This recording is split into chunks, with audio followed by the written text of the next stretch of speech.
सभापति महोदय, मैं बैठ जाता हूं, आप खड़े होकर के कह दीजिए अग्निवीर व्यवस्था अच्छी है। अग्निवीर में 100% एम्प्लॉयमेंट की गारंटी है और रहेगी। तो आपको जरूरत क्यों पड़ रही कि आपको उत्तर प्रदेश में और प्रदेशों में कोटा देना पड़ रहा है 10%? जो लंबे समय से मांग थी, 1 रैंक 1 पेंशन की किसी सरकार ने पूरी नहीं की, वो नरेंद्र मोदी जी की सरकार ने यहां पर पूरी की है। चेल जानते हैं आप कहाँ हैं? कभी गए हो उस मिलिट्री स्कूल में? मैं खुद मिलिट्री स्कूल का पढ़ा हूं। और आप परमवीर चक्र की बात कर रहे हो तो हम भी तमाम नाम गिना सकते हैं कि कितने परमवीर चक्र। सभापति जी, दर्द मैं बताता हूं, देखिए दर्द बात पहुंचेगी कि नहीं पहुंचेगी। उत्तर प्रदेश से जब से हारे हैं तब से कोई नमस्कार नहीं कर रहा है। तकलीफ वो है आपको। बहुत ताकतवर कहते थे आप अपने आप को, जिसने हराया उसको नहीं ये हटा पा रहे हैं। और जो अग्निवीर वाली नौकरी है सभापति महोदया, कोई भी नौजवान जो फौज के लिए तैयारी करता है वो कभी स्वीकार नहीं कर सकता। जब पहली बार ये स्कीम आई थी अग्निवीर, उस समय बड़े बड़े उद्योगपतियों से ट्वीट कराया गया था कि अग्निवीर से अच्छी कोई योजना नहीं है, इनको हम नौकरी दे देंगे, हम अपने यहां रख लेंगे। और शायद सरकार में बैठे लोगों को यह बात याद होगी, क्योंकि सरकार खुद स्वीकार करती है स्कीम ठीक नहीं है, तभी वो अपनी अपनी सरकारों से कह रहे हैं कि अग्निवीर वाले जो लौट करके आएंगे उन्हें कोटा दीजिए, आप नौकरी दीजिए।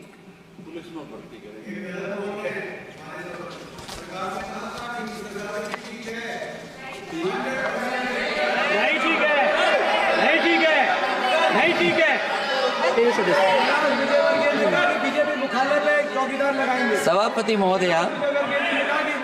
महोदय, मैं बैठ जाता हूं, आप खड़े होकर के कह दीजिए अग्निवीर व्यवस्था अच्छी है। मैं इस सभा में खड़े होकर कहता हूं, उस राज्य से तो हिमाचल प्रदेश से जिसने पहला परमवीर चक्र विजेता मेजर सोमनाथ शर्मा दिए। कारगिल के युद्ध में सबसे ज्यादा शहीद होने वाले हिमाचल प्रदेश के वीर नौजवान थे। 4 परमवीर चक्र विजेता हुए, उसमें से 2 कैप्टन विक्रम बत्रा और सूबेदार संजय कुमार हिमाचल प्रदेश से हुए। और मैं कहता हूं, जी हां, जो लंबे समय से मांग थी, 1 रैंक 1 पेंशन की किसी सरकार ने पूरी नहीं की, वो नरेंद्र मोदी जी की सरकार ने यहां पर पूरी की है। और मैं एक बात और कहता हूं, अखिलेश यादव जी सुन ले, अग्निवीर में 100% एम्प्लॉयमेंट की गारंटी है और रहेगी। माननीय सदा साहब अपनी बात। सभापति महोदया, जो मैंने बहुत छोटा सवाल पूछा था, मैं दूसरी बात कहता हूं। अगर ये जो बात आप कह रहे हो, तो आपको जरूरत क्यों पड़ रही कि आपको उत्तर प्रदेश में और प्रदेशों में कोटा देना पड़ रहा है 10%? सभापति महोदय, बैठिए। सभापति महोदय, जहां तक परमवीर, रुक जाइए।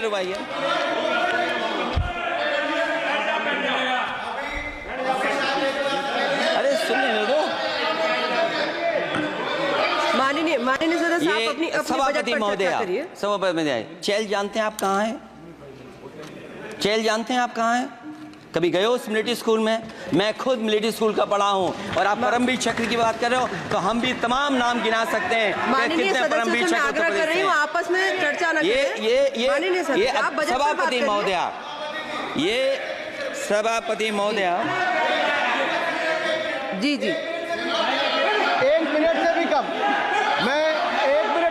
मैं आपके सामने कहना चाहता हूं, ये तो केवल मिलिट्री स्कूल गए हैं। मैं आज भी टेरिटोरियल आर्मी के 124 रेजिमेंट में कैप्टन के रैंक पे अपनी सेवाएं दे रहा हूं। अखिलेश जी, केवल ज्ञान मत बांटिए। राहुल गांधी जी के साथ बैठकर अब वहां बुलाने का झूठ बोलने की आपको आदत पड़ गई। प्लीज बैठिए, प्लीज। माननीय सदस्य से मैं आग्रह कर रही हूं, आप अपनी बजट पर चर्चा करें। सभापति महोदय, आपका समय पूरा हो गया है, मैं प्लीज कंप्लीट करिए। सभापति महोदय, मैं इसलिए नहीं कह रहा, मैं क्या बात कहना चाहता हूं, शायद मंत्री जी नहीं रहे इसलिए तकलीफ परेशानी ज्यादा है। और आप,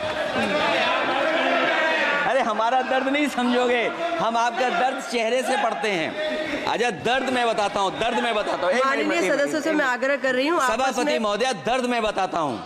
दर्द में बताता हूँ। बजट पर चर्चा करिए माननीय, प्लीज बजट पर चर्चा सभापति करिए। जी दर्द में बताता हूँ, देखिए दर्द बात पहुंचेगी कि नहीं पहुंचेगी। सभापति महोदया, उत्तर प्रदेश से जब से हारे हैं तब से कोई नमस्कार नहीं कर रहा है। तकलीफ वो है आपको।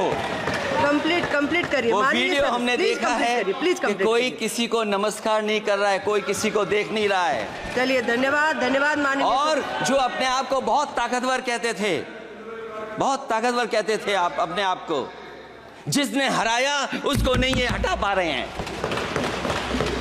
अब बात समझ में नहीं आई ना?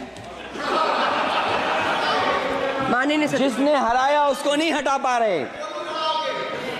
और अगर सभापति महोदय, अग्निवीर व्यवस्था समाजवादी लोग स्वीकार ही नहीं कर सकते। आप बजट पर पूरा अपनी बात सभापति रखिए। महोदय, अग्निवीर स्वीकार नहीं कर सकते। आप अपनी जब भी चर्चा हम रखिए, सत्ता में आएंगे, साल 2 साल, ये चलने वाली सरकार नहीं है, गिरने वाली सरकार है, याद रखना आप।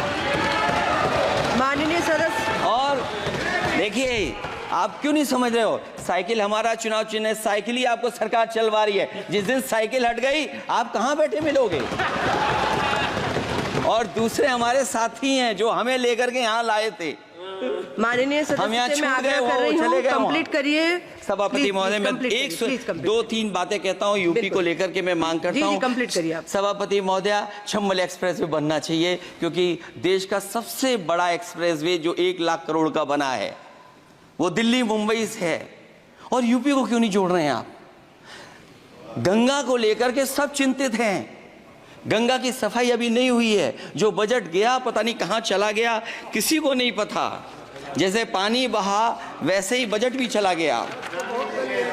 दूसरा, क्योंकि मंत्री जी बैठे हैं, वो जानते होंगे मंत्री जी कि देश की सबसे अच्छी लाइन सफारी बनी है इटावा में, और उस लाइन सफारी को बनाने में हम लोगों को बहुत समय लगा, क्योंकि एक लाइन सफारी, एनिमल सफारी अगर बननी हो, उसको बनाने में बहुत टाइम लगता है, बहुत जगह से परमिशंस लेनी पड़ती हैं। हम लोगों को परमिशंस नहीं मिली, और क्योंकि वो प्रोजेक्ट अच्छा है, एशियाटिक लाइन्स की ब्रीडिंग शुरू हो गई वहाँ पर। ये सरकार इसलिए नहीं शुरू करना चाहती है क्योंकि वो समाजवादियों ने बनाई है। पहली बार देश में एशियाटिक लाइन्स पैदा हो रहे हैं। नहीं, वहाँ पर इटावा में पहली बार हो रहे हैं, और वो इसलिए नहीं शुरू कर रहे हैं। और वो शेर मैं बता दूं आपको, शेर आया था कि कोई और आया था, वो कहानी मैं नहीं पढ़ूंगा यहाँ पर। फिर मैं बोल दूंगा तो फिर कहोगे कि क्या बोल दिया मैंने, इसलिए मत बुलवाइए तो ही अच्छा है। कि कुछ तो धन्यवाद माननीय सदस्य, धन्यवाद। कुछ मत बुलवाइए मुझसे। सभापति महोदय, मैं ये कहना चाहता हूँ कि लाइन सफारी, एनिमल सफारी उस क्षेत्र की, यूपी की प्राइड है वो, कि पहली बार ब्रीडिंग सेंटर एशियाटिक वहाँ पर बन गया है। दिल्ली की सरकार और यूपी की सरकार मिलकर के उसको शुरू नहीं होने दे रही है। मुझे उम्मीद है कि उसको शुरू करवा देंगे आप। और आखिरी में मैं कहता हूँ, चलते चलते आप 2 लाइनें कहता हूँ। बुनियाद को नकार कर जो इमारतें उठाएंगे, हम भी देखते हैं वो किस मंजिल तक जाएंगे। धन्यवाद। बहुत बहुत